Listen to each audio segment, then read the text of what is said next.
बेलागंज में माहौल क्या है, यही जानने के लिए हमारे साथ जदयू के दो सीनियर कार्यकर्ता हैं। उनसे बात करूंगा कि बेलागंज में माहौल क्या है। सबसे पहले भैया आप अपना नाम बताइए। जी, मेरा नाम सैयद मोहसिन अली मासूमी और बबलू मासूमी, जेडीयू के। आपका सर? मेरा नाम मोहम्मद शमी मोहम्मद हुआ, जेडीयू पाथर गया जिला। Thank you. यहाँ पिछले 30-35 साल से, करीब करीब 1990 से सुरेंद्र प्रसाद यादव जी की गारंटी थी कि अगर नॉमिनेशन करेंगे तो मुसलमान उनको जिताएगा ही। यानी माई क्रेज़ अगर कहीं पूरे बिहार में देखने को मिलता था तो वो था बेलागंज। क्या इस बार भी माई समीकरण बरकरार है या टूट चुका है? आपके इस चैनल के माध्यम से मैं बताना चाहता हूं कि ये जो माई समीकरण ध्वस्त हो चुका है, और ये माई समीकरण ये बेलागंज में जो इतने सालों से ये रहे, सुरेंद्र यादव जी विधायक रहे, वो कैसे रहे वो बेलागंज की जनता जानती है। और माइनॉरिटी के लोगों का आज जाके देख लीजिए कि नीतीश कुमार ने तो इतना विकास किया, उसके बावजूद भी उस विकास का की जो योजना है उसको ज़मीन पर नहीं उतारा। आज भी जाइएगा देखिएगा कि मुस्लिम जो गांव है तो नली गली सबका जो है आज भी वो प्रॉब्लम है कि उसको ठीक से बनाने नहीं दिया जा रहा है। जो सरकार की आज हर जगह नल का जल है, हर जगह नाली गली सब काम हो रहा है। लेकिन सोचिए कि आखिर ये वोट किस बल पे लेते थे? इतने बड़े दबंग हैं, नेचुरली है। लेकिन अब जो है नीतीश कुमार के राज में जो विकास हुआ है और हर तबके का विकास हुआ है, और बेलागंज का भी विकास नीतीश कुमार ने बहुत किया है। भले वो बेलागंज के विकास में जो है कहीं कहीं पे बाधक हुए हैं। तो आपके कहने का मतलब है कि जो माई समीकरण का जनाजा निकला है वो नीतीश कुमार के विकास के कारण हुआ है? बिल्कुल। ये माई समीकरण जो है ये 15 साल जो जंगल राज रहा, और 2005 तक जो 90 से 2005 तक जो बिहार में जो है मुसलमानों का जो हाल था कि उन्होंने कि बस यही तो डराते थे, और क्या किया, कटोरा थमा दिया। अरे मुसलमान को क्या, यादव को भी कटोरा थमा दिया। 15 साल में यादव लोग का क्या विकास हुआ, सिवाय अपने परिवार के लोगों को एमपी और एमएलसी बनाते रह गए, और अपने कास्ट का भी विकास नहीं किया। मुसलमानों का तो बुरा हाल कर दिया डरा डरा करके कि बस हम हैं। लेकिन यही नीतीश कुमार, आप बस मैं एक बात कहना चाहता हूं कि 2005 में जब नीतीश कुमार जो बिहार की सत्ता संभाली, और माइनॉरिटी वेलफेयर डिपार्टमेंट जो है, जिसको अल्पसंख्यक कल्याण विभाग कहते हैं, 15 साल में जो मुसलमानों के उत्थान के लिए, उनके डेवलपमेंट के लिए जो विभाग है, सोचिए कि इन्होंने 15 साल में वो बजट बढ़ा के 2005 तक जो आया, 90 से 2005 तक जो आया है तो 3.25 करोड़ रुपया, और 2005 से लेकर के अब ये 2019 आ गया है। और नीतीश कुमार ने जब बागडोर संभाला और देखा कि मुसलमानों की स्थिति तो एकदम, जैसा रिपोर्ट भी आया था कि दलितों से बदतर है, तो सबसे पहले शिक्षा पे उन्होंने काम किया। और इस बजट को और भी बहुत सारी जो योजनाएं मुसलमानों के लिए जो फायदे की थी, उन्होंने सब चीज लागू किया, इंप्लीमेंट हुआ, उस पर काम चला। और ये 3.25 करोड़ रुपया जो बजट था, आज जो 750 करोड़ रुपया मुसलमान अल्पसंख्यक कल्याण विभाग को है, जिससे मुसलमानों का सारा काम हो रहा है। चाहे छात्रावास हो, चाहे महिला लड़कियों का छात्रावास हो, स्कूल हो, और जितनी और कब्रिस्तान की घेराबंदी, क्या वो था कब्रिस्तान पे जो है सिर्फ जो है जानवर चरता था, ये हाल था 15 साल में। आज देखिए कि लगभग समझिए 95% कब्रिस्तान का जो है पुख्ता बाउंड्री वॉल जो हुआ है, तो ये नीतीश कुमार के राज में हुआ। इसलिए मुसलमानों का पूरा एतमाद है नीतीश कुमार के ऊपर, और इसके चलते जो है मनोरमा देवी को और जदयू की जो कैंडिडेट है उनको वोट मिलेगा। आपका कहना है कि कब्रिस्तान की घेराबंदी किया है नीतीश कुमार सरकार ने, और वक्फ का भी बहुत ज़्यादा काम हुआ है। तो अभी जो वक्फ अमेंडमेंट बिल आया तो उसके खिलाफ में पार्लियामेंट में जो वोटिंग या स्पीच दिया ललन सिंह ने, तो ललन सिंह के खिलाफ किसी नेता ने आवाज़ नहीं उठाया। इसका क्या कारण? देखिए, नीतीश कुमार जी ने इसको संज्ञान में, जैसे माननीय मुख्यमंत्री के संज्ञान में आया, कि हम भी इसको कंडेम करते हैं कि ये चीज़ जो हुआ है वक्फ के ऊपर जो एक हमला जो है हुआ है, इसको बिहार का क्या पूरा हिंदुस्तान का मुसलमान बर्दाश्त नहीं करेगा।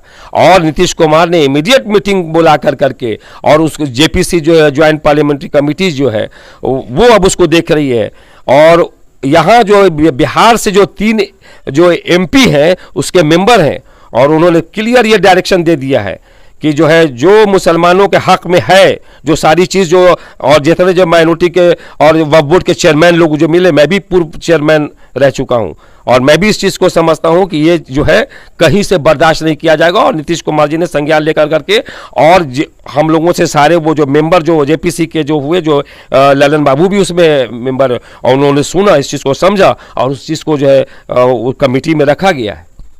ललन सिंह जो स्पीच दिए उसके लिए क्या उनको मुसलमानों से माफ़ी मांगना चाहिए या नहीं? क्या स्पीच दिया उन्होंने?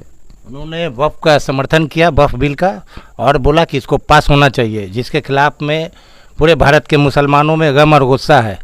और ठीक है, नीतीश कुमार जी के संज्ञान में आया तो उन्होंने स्टेप लिया, लेकिन ललन सिंह से तो माफ़ी के लिए किसी मुसलमान की या तो मजहबी तंजीम या सियासी तंजीम ने उससे आपको कहा नहीं। तो क्या ये ललन सिंह का जो पार्लियामेंट में दिया गया स्टेटमेंट आपके लिए सही है? देखिए, वहाँ जो डिसीजन लिया गया तो वो ये नहीं हुआ कि जो आया बिल उसको पास नहीं किया गया, बल्कि उसको ललन सिंह ने जो पार्लियामेंट में स्पीच दिया उस पर आपका क्या कहना? भाई, ललन सिंह ने जो देखा कि वक्फ के डेवलपमेंट से रिलेटेड सारी चीज़ें हैं, उनको बहुत सारी चीज़ नहीं मालूम थी। उन्होंने देखा डेवलपमेंट की बात हो रही है, ये जो बिल आ रही है उससे और वक्फ बोर्ड का तरक्की होगी, तो समर्थन किया।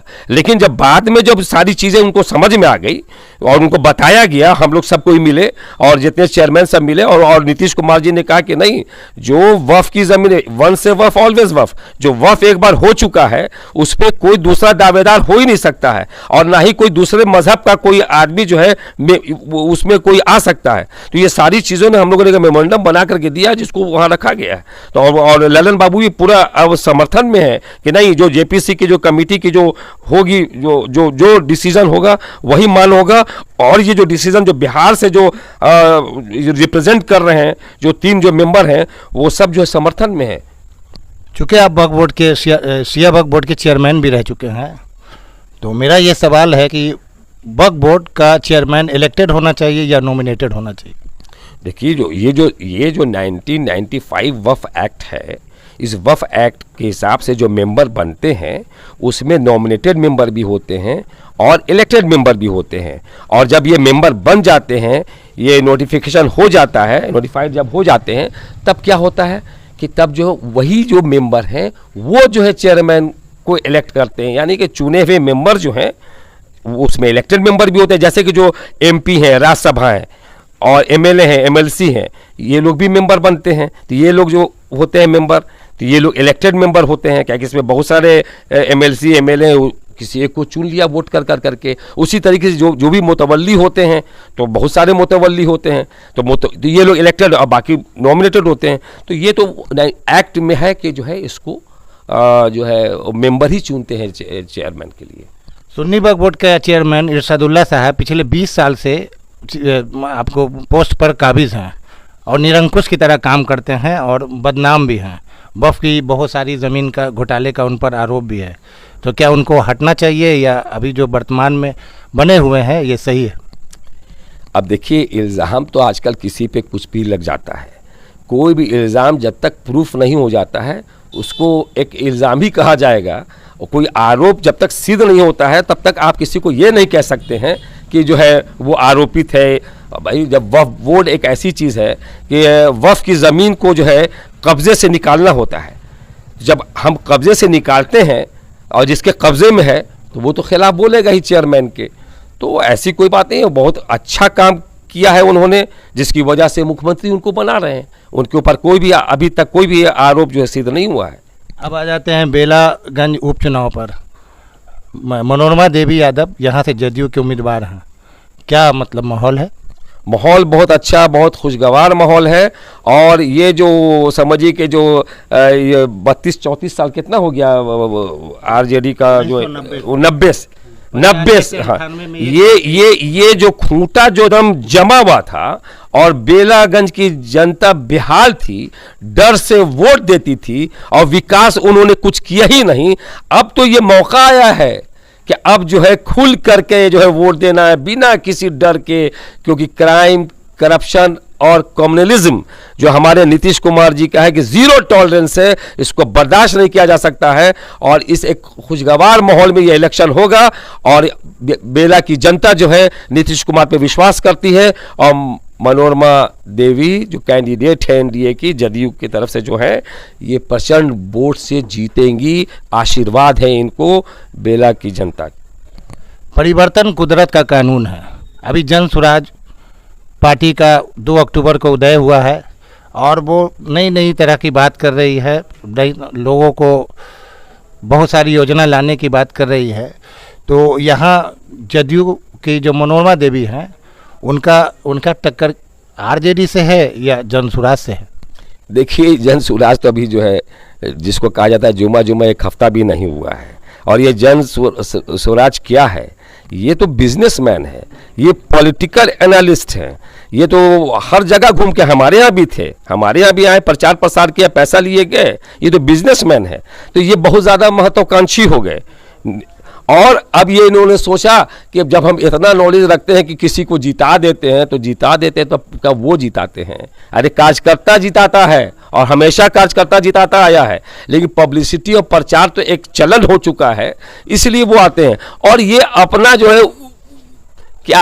जो है कुछ फायदा उठाने के लिए और किसी को नुकसान पहुंचाने के लिए ये काम कर रहे हैं। इनको तो कोई पूछेगा ही नहीं, इनको कोई नहीं पूछ रहा है, कोई नहीं, बस इनका एक पब्लिसिटी है जो हर जगह दिख रहा है। जन स्वराज इनका ना एक कार्यकर्ता है बेलागंज में, एक भी कार्यकर्ता हो तो बताइए। अभी आप अगर सोचिए, इनको इतना भी अगर सूझबूझ होता तो भाई अभी 25 का इलेक्शन था और उसमें उतारते। अभी आप ज्वाइन किया, आपका जो बेलागंज में एक कार्यकर्ता नहीं है, तो क्या बिहार की जनता इतनी बेवकूफ़ है क्या कि जो है आपको वोट दे देगी? ठीक है, घूम रहे हैं, घूमने दीजिए, ऐसे ही घूमते रह जाएंगे। बल्कि इनको 25 में कोशिश करना चाहिए था, थोड़ा कार्यकर्ता संगठन हर जो है पंचायत स्तर पे नहीं तो चलिए कम से कम जिला स्तर पे 2-4 ठो बना देते। बबलू मासूमी जी के बाद से तो लग रहा है कि जन स्वराज ज़मीन पर नहीं सिर्फ टीवी पर ही है। आपका क्या कहना है? तो सही बात है। जो आदमी ग्रास रूट से नहीं है, जिसने अभी बूथ लेवल पर भी मेंबर नहीं बनाया है, न अभी प्रखंड है न पंचायत है, तो वो आदमी जो जीतने की बात कर रहा है बेमाने है, उसका कोई माने नहीं है। सबसे बड़ी बात है कि ये सब नहीं है। जन स्वराज के जो मोहम्मद अमजद साहब हैं, यहाँ तो पहले भी यहाँ से चुनाव लड़े हैं, तो उनका क्या मतलब स्थिति रहेगी इस उपचुनाव में? नहीं, अच्छी स्थिति नहीं है, सब 0 सन्नाटा है, सब 0 सन्नाटा। यानी मुसलमान सब जदयू की तरफ, मुसलमान सब जदयू की तरफ है। यानी हम मान के चले कि जो भारी बहुमत से मनोरमा देवी जीतेंगी, ये हमारा मानना है। तो हम मान के चलते हैं जैसे पहले माई समीकरण आरजेडी के साथ था, मुस्लिम यादव जिससे 30-35 साल से सुरेंद्र जी यादव जी जीत रहे थे, तो वही माई समीकरण जहां तक बेलागंज की बात है तो जदयू के साथ है, क्योंकि मनोरमा देवी यादव उम्मीदवार है और मुसलमान उनके साथ है आपके कहने के मुताबिक। तो माई समीकरण वही है लेकिन पार्टी बदल गई। नहीं, माई समीकरण नहीं, बेलागंज में नीतीश कुमार को मुसलमान चाह रहा है। ठीक है, नीतीश कुमार के कार्यों को देखते हुए तमाम मुसलमान वोट कर रहे हैं और ये फ़ायदा जो है हमारे कैंडिडेट को मिल रहा है। आपका जदयू की टक्कर है किससे? टक्कर कहाँ, ये तो एकदम निकल रही है, कोई टक्कर नहीं है। 2 नंबर पे कौन रहेंगे? 2 नंबर पे अब कौन रहेंगे तो बात की बात है, लेकिन हमारा कैंडिडेट 1 नंबर पर। आपका कैंडिडेट, आपका क्या नाम बताया था? मोहम्मद शमीम अहमद, उपाध्यक्ष। तो आप थे जदयू के सीनियर कार्यकर्ता जिन्होंने हमारे सभी सवालों का जवाब बहुत ही बेबाकी से दिया। इसी के साथ इजाज़त दीजिए, फिर किसी नई वीडियो या नई शख्सियत के साथ आपसे मुलाकात होगी।